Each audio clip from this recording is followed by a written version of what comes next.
ಶ್ರೀಕೃಷ್ಣಾಯ ನಮಃ. ವಸುದೇವಸುತಂ ದೇವಂ ಕಂಸಚಾಣೂರಮರ್ದನಂ ದೇವಕೀ ಪರಮಾನಂದಂ ಕೃಷ್ಣಂ ವಂದೇ ಜಗದ್ಗುರುಂ. ಬ್ರಹ್ಮಸ್ಥಾನ ಸರೋಜ ಮಧ್ಯವಿಲಸಚ್ಛೀತಾಂಶು ಪೀಠಸ್ಥಿತಂ ಸ್ಫೂರ್ಜತ್ಸೂರ್ಯರುಚಿಂ ವರಾಭಯಕರಂ ಕರ್ಪೂರಕುಂದೋಜ್ವಲಂ ಶ್ವೇತಸ್ರಗ್ವಸನಾನುಲೇಪನಯುತಂ ವಿದ್ಯುದ್ರುಚಾ ಕಾಂತಯಾ ಸಂಶ್ಲಿಷ್ಟಾರ್ಧತನುಂ ಪ್ರಸನ್ನವದನಂ ವಂದೇ ಗುರುಂ ಸಾದರಂ. ಶ್ರೀಗುರುಭ್ಯೋ ನಮಃ. ಲಂಬೋದರಂ ಪರಮಸುಂದರಮೇಕದಂತಂ ರಕ್ತಾಂಬರಂ ತ್ರಿನಯನಂ ಪರಮಂ ಪವಿತ್ರಂ ಉದ್ಯದ್ದಿವಾಕರಕರೋಜ್ವಲಕಾಯಕಾಂತಂ ವಿಘ್ನೇಶ್ವರಂ ಸಕಲವಿಘ್ನಹರಂ ನಮಾಮಿ.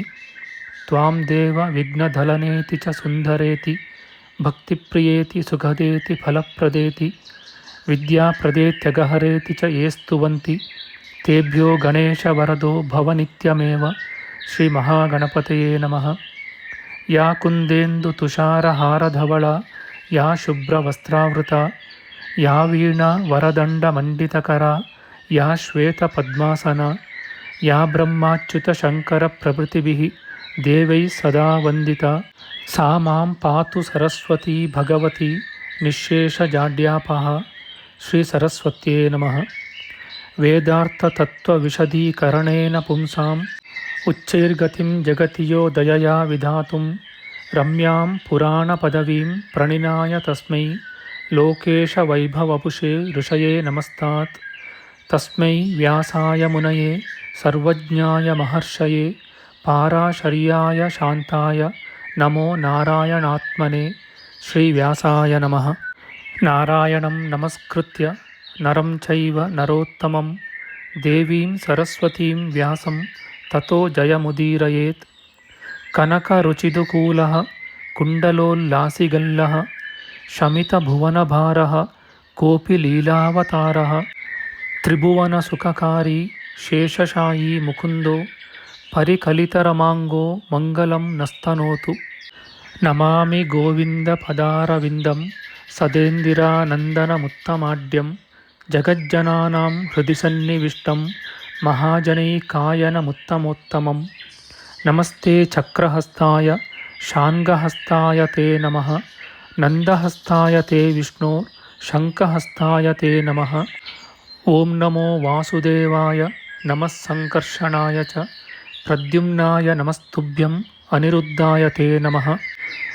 ದಂಷ್ಟ್ರಾಗ್ರೇಣೋ ಧೃತಾ ಗೌರು ದಧಿಪರಿವೃತಾ ಪರ್ವತೈರ್ನಿಮ್ನಗಾಭಿಃ ಸಾಕಂ ಮೃತ್ಪಿಂಡವದ್ಬೃಹದುರ್ವಪುಷಾನಂತರೂಪೇಣ ಯೇನ ಸೋಯಂ ಕಂಸಾಸುರಾರಿರ್ಮುರನರಕದಶಾಸ್ಯಾಂತಕೃತ್ಸರ್ವಸಂಸ್ಥಃ ಕೃಷ್ಣೋ ವಿಷ್ಣುಃಸುರೇಶೋ ನುದತು ಮಮ ರಿಪೂನ್ ಆದಿದೇವೋ ವರಾಹಃ.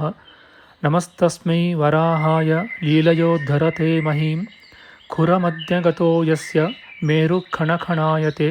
ಶ್ರೀ ವರಾಹಮೂರ್ತಯೇ ನಮಃ. ಪ್ರಿಯ ಬಾಂಧವರೇ, ನಮ್ಮ ಈ ಶ್ರೀ ಲಾಲೀಕೃಷ್ಣ ಚಾನಲ್ಗೆ ಸ್ವಾಗತ. ಇಂದಿನ ವಿಡಿಯೋದಲ್ಲಿ ನಾವು ಶ್ರೀ ವರಾಹ ಮಹಾಪುರಾಣದ 79ನೆಯ ಅಧ್ಯಾಯವಾದ ಮೇರು ಪರ್ವತದ ಕಣಿವೆಗಳ ವಿಚಾರ ಮಾಡೋಣ. ಶ್ರೀಕೃಷ್ಣಾಯ ನಮಃ. ರುದ್ರನು ಹೇಳುತ್ತಾನೆ, ಸೀತಾಂತ ಮತ್ತು ಕುಮುದ ಪರ್ವತಗಳ ನಡುವೆ ಇರುವ ಹಕ್ಕಿಗಳ ನೆಲೆಯಾದ ಕಣಿವೆಯಲ್ಲಿ 300 ಯೋಜನ ಉದ್ದವೂ 100 ಯೋಜನ ಅಗಲವೂ ಉಳ್ಳದ್ದು, ನಾನಾ ಪ್ರಾಣಿಗಳಿಂದ ಕೂಡಿದುದು, ಬಹಳ ಸಿಹಿಯೂ ನಿರ್ಮಲವೂ ಆದ ನೀರುಳ್ಳದ್ದು, ಮನೋಹರವಾಗಿ ಹೊಳೆಯುವುದು, ದ್ರೋಣದಷ್ಟು ಗಾತ್ರದ ಸುವಾಸನೆಯುಳ್ಳ ಲಕ್ಷ ದಳಗಳುಳ್ಳ ಬೆಳ್ದಾವರೆಯ ಹೂಗಳಿಂದ ಅಲಂಕೃತವು, ದೇವ ದಾನವ ಗಂಧರ್ವ ನಾಗರಿಂದ ಸೇವಿತವು, ಸರ್ವ ಪ್ರಾಣಿಗಳಿಗೂ ರಕ್ಷಕವೂ ಪವಿತ್ರವೂ ಆದ ಶ್ರೀ ಸರೋವರವೆಂಬುದೊಂದಿದೆ.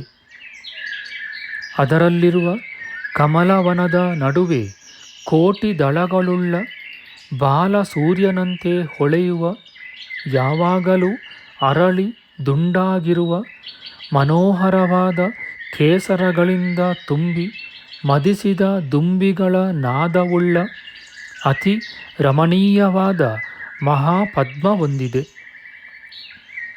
ಅದರ ನಡುವೆ ಪೂಜ್ಯಳು ಸಾಕ್ಷಾತ್ ಶ್ರೀಯೂ ಆದ ಲಕ್ಷ್ಮೀದೇವಿಯು ಯಾವಾಗಲೂ ನೆಲೆಸಿರುವುದರಲ್ಲಿ ಸಂಶಯವಿಲ್ಲ. ಆ ಶ್ರೀ ಸರೋವರದ ದಡದಲ್ಲಾದರೋ ಸಿದ್ಧರ ನೆಲೆಯಾಗಿ ಯಾವಾಗಲೂ ಪುಷ್ಪ ಫಲಗಳುಳ್ಳ ಮನೋಹರವಾದ ದೊಡ್ಡ ಬಿಲ್ವವನವು 100 ಯೋಜನ ಅಗಲವೂ 200 ಯೋಜನ ಉದ್ದವೂ ಉಳ್ಳದ್ದಾಗಿದೆ. ಅರ್ಧ ಹರಿದಾರಿಯಷ್ಟು ಎತ್ತರವಾಗಿ ಸುತ್ತಲೂ ಇರುವ ಸಾವಿರಾರು ಕೊಂಬೆಗಳುಳ್ಳ ಪ್ರಕಾಂಡಗಳಿಂದ ಕೂಡಿದ ದೊಡ್ಡ ಮರಗಳಿಂದೊಪ್ಪುವ ಗಿಣಿಹಸುರು ಮತ್ತು ಎಲೆಯ ಹಸುರು ಬಣ್ಣಗಳ ನಗಾರಿಯ ಗಾತ್ರದ ಸುವಾಸನೆಯುಳ್ಳ ಸಾವಿರಗಟ್ಟಲೆಯಾಗಿ ಬಿದ್ದು ಒಡೆದಿರುವ ಮತ್ತು ಬೀಳುತ್ತಿರುವ ಅಮೃತದಂತೆ ರುಚಿಯಾದ ಹಣ್ಣುಗಳು ಹರಡಿರುವ ಭೂಪ್ರದೇಶವುಳ್ಳ ಆ ಶ್ರೀವನವೆಂಬುದು ಸರ್ವಲೋಕ ಪ್ರಸಿದ್ಧವಾದುದು. ಆ ಬಿಲ್ವವನವು ದೇವಾದಿಗಳಿಂದ ನಿಬಿಡವಾಗಿ 8 ದಿಕ್ಕುಗಳಲ್ಲಿಯೂ ಶುಭಕರವಾಗಿ ಬಿಲ್ವ ಫಲವನ್ನು ತಿನ್ನುವ ಪುಣ್ಯಕಾರಿಗಳಾದ ಮುನಿಗಳಿಂದ ಸೇವಿತವಾಗಿರುವುದು. ಅಲ್ಲಿ ಶ್ರೀದೇವಿಯು ಸಿದ್ಧ ಸಂಘ ಸೇವಿತಳಾಗಿ ಯಾವಾಗಲೂ ಇರುವಳು.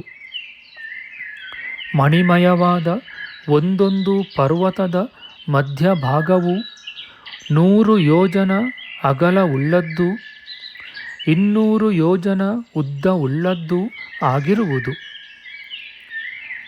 ಅಲ್ಲಿರುವ ಸಿದ್ಧಚಾರಣ ಸೇವಿತವಾದ ಕಮಲವನವು ಲಕ್ಷ್ಮಿಯು ನೆಲೆಸಿದ ಹೂವು ಯಾವಾಗಲೂ ಉರಿಯುತ್ತಿರುವಂತೆ ಹೊಳೆಯುವುದು.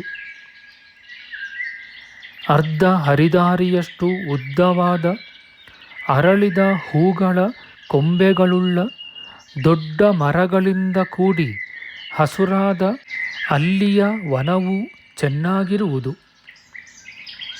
ಆ ವನವು 2 ತೋಳಷ್ಟು ವಿಸ್ತಾರವೂ 3 ಮೊಳ ಉದ್ದವೂ ಮಣಿಶಿಲೆಯ ಬಣ್ಣವೂ ಉಳ್ಳ ಬಿಳಿಯ ಕೇಸರಗಳಿಂದ ಸುಗಂಧದಿಂದಲೂ ಒಪ್ಪುವ ಮನೋಹರವಾದ ಹೂಗಳಿಂದ ತುಂಬಿರುವುದು. ಆ ವನವೆಲ್ಲವೂ ಮದಿಸಿದ ದುಂಬಿಗಳ ದನಿಯುಳ್ಳದ್ದಾಗಿ ದೇವ ದಾನವ ಗಂಧರ್ವ ಯಕ್ಷ ರಾಕ್ಷಸ ಕಿನ್ನರ ಅಪ್ಸರ ನಾಗರಿಂದ ಸೇವಿತವಾಗಿರುವುದು. ಅಲ್ಲದೆ ಸಿದ್ಧ ಸಾಧುಗಳ ಸಮೂಹದಿಂದ ತುಂಬಿ ಹಲವು ಆಶ್ರಮಗಳಿಂದ ಕೂಡಿರುವುದು. ಅಲ್ಲಿ ಪೂಜ್ಯನಾದ ಕಶ್ಯಪ ಬ್ರಹ್ಮನ ಆಶ್ರಮವೂ ಇದೆ. ಮಹಾನೀಲ ಮತ್ತು ಕುಕುಭಗಿರಿಗಳ ನಡುವೆ ಸುಖ ಎಂಬ ನದಿಯಿರುವುದು. ಅದರ ದಡದಲ್ಲಿ 50 ಯೋಜನ ಉದ್ದವೂ 30 ಯೋಜನ ಅಗಲವೂ ಆದ ಅರ್ಧ ಕ್ರೋಶದಷ್ಟು ಎತ್ತರವಾದ ಮರಗಳ ದೊಡ್ಡದು ಕಾಂತಿಯುತವೂ ಆದ ತಾಲವನವು ಮನೋಹರವಾಗಿರುವುದು. ಬಹುಸಾರವುಳ್ಳವು ಶುಭಕರಗಳು ಕಾಡಿಗೆಯ ಬಣ್ಣವುಳ್ಳವು ಗುಂಡಗಿರುವವು ಸುವಾಸನೆಯುಳ್ಳವೂ ಆಗಿ ಯಾವಾಗಲೂ ಇರುವ ದೊಡ್ಡ ಹಣ್ಣುಗಳಿಂದ ಕೂಡಿರುವ ಆ ವನವು ಸಿದ್ಧರಿಗೆ ನೆಲೆಯಾಗಿರುವುದು. ಅಲ್ಲಿಯೇ ಐರಾವತವೆಂಬ ಆನೆಯ ಸುಂದರವಾದ ದೊಡ್ಡದಾದ ಆಕೃತಿ ಇರುವುದು. ಐರಾವತ ಪರ್ವತದ ಮತ್ತು ಕ್ರೂರವಾದ ದೇವಶೀಲ ಪರ್ವತದ ನಡುವೆ 1000 ಯೋಜನ ಉದ್ದವೂ 100 ಯೋಜನ ಅಗಲವೂ ಉಳ್ಳ ಪೂರ್ತಿಯಾಗಿ ಒಂದೇ ಕಲ್ಲಿನ ಭೂಪ್ರದೇಶವು ಮರ ಗಿಡ ಬಳ್ಳಿಗಳಿಲ್ಲದುದಾಗಿ ಎಲ್ಲ ಕಡೆಯಲ್ಲೂ ಪಾದದಷ್ಟು ಆಳದ ನೀರುಳ್ಳದ್ದಾಗಿದೆ.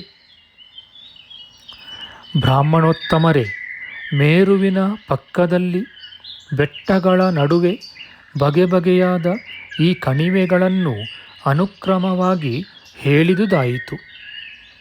ಇತಿ ಶ್ರೀ ವರಾಹಪುರಾಣೆ ರುದ್ರಗೀತಾಸು ಭುವನಕೋಶೆ ಮೇರುದ್ರೋಣೀನಾಂ ನಿರೂಪಣಂ ನಾಮ ಏಕೋನ ಅಶೀತಿತಮೋಧ್ಯಾಯ. ನಮ್ಮ ಮುಂದಿನ ವಿಡಿಯೋದಲ್ಲಿ ನಾವು ಶ್ರೀ ವರಾಹ ಮಹಾಪುರಾಣದ 80ನೆಯ ಅಧ್ಯಾಯವಾದ ಮೇರುವಿನ ಮತ್ತು ಅದರ ಪಕ್ಕದ ಹಲವು ಪರ್ವತಗಳ ನಡುವೆ ಇರುವ ವನ ಸರೋವರಾದಿಗಳ ವರ್ಣನೆಯ ವಿಚಾರ ಮಾಡೋಣ. ಆಧ್ಯಾತ್ಮಿಕ ಚರ್ಚೆ ಮತ್ತು ವಿಚಾರ ವಿನಿಮಯಕ್ಕಾಗಿ ಶುರು ಮಾಡಿದ ಈ ಚಾನಲ್ನಲ್ಲಿ ನಾವು ಅಪ್ಲೋಡ್ ಮಾಡುವ ಎಲ್ಲ ವಿಡಿಯೋಗಳನ್ನು ಸಂಪೂರ್ಣವಾಗಿ ನೋಡಿ ನಿಮ್ಮ ಸಲಹೆಗಳನ್ನು ಕಮೆಂಟ್ ಬಾಕ್ಸ್ನಲ್ಲಿ ಬರೆಯಿರಿ. ದಯವಿಟ್ಟು ಈ ಚಾನಲ್ಗೆ ಸಬ್ಸ್ಕ್ರೈಬ್ ಮಾಡಿ ಹಾಗೂ ಬೆಲ್ ಬಟನ್ ಒತ್ತಿ ನಾವು ಹಾಕುವ ಎಲ್ಲ ವಿಡಿಯೋಗಳನ್ನು ನೋಡಿ ಪ್ರೋತ್ಸಾಹಿಸಿ. ಕೃಷ್ಣಂ ನಾರಾಯಣಂ ವಂದೇ ಕೃಷ್ಣಂ ವಂದೇ ವ್ರಜಪ್ರಿಯಂ ಕೃಷ್ಣಂ ದ್ವೈಪಾಯನಂ ವಂದೇ ಕೃಷ್ಣಂ ವಂದೇ ಪೃಥಾಸುತಂ. ಶ್ರೀಕೃಷ್ಣಾಯ ನಮಃ.